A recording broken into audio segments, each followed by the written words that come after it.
j'ai une formation d'ingénieur. En fait, j'ai toujours été un touche-à-tout. Parallèlement à ma carrière de cirque, je suis un artiste de cirque depuis que j'ai 11 ans.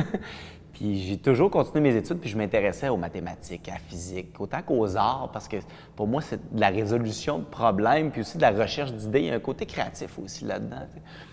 Puis j'ai toujours aimé ça être l'outsider.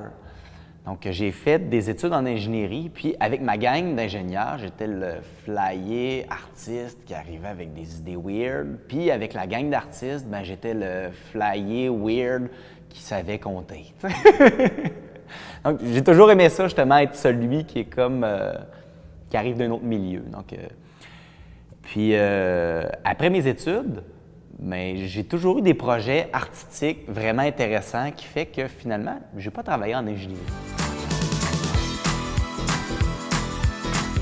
J'ai fait d'abord une étape de recherche et création pour intégrer des machines automatisées à un numéro. Puis on a fait une première séance de recherche en 2012-2013 avec 3 des artistes. Moi, en fait, ce que je faisais, c'est que je faisais le pont entre le côté artistique puis le côté ingénierie, mais c'est pas moi qui faisais l'ingénierie. J'ai engagé un super ingénieur. On essaie de trouver des idées ingénieuses à tous les niveaux, l'utilisation de chaque objet, les décors, comment on peut les utiliser au maximum. Donc, c'est vraiment un travail d'équipe.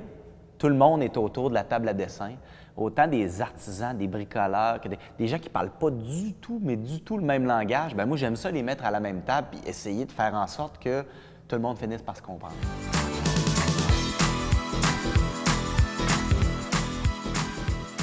Quand même assez simple. C'est 5 gars qui sont ensemble sur scène avec des personnalités vraiment différentes. Ils ont survécu à une grosse catastrophe mondiale. Puis on les voit en train de construire tout au long du spectacle une machine pour essayer de communiquer puis trouver d'autres survivants. Puis la machine, elle ne fonctionne pas.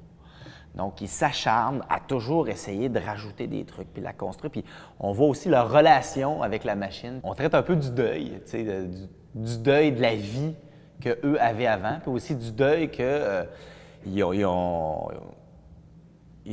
investi toute leur vie autour de cette machine-là qui ne fonctionne pas. Donc, qu'est-ce qu'on fait après? Je dirais que c'est pas mal ça, le spectacle.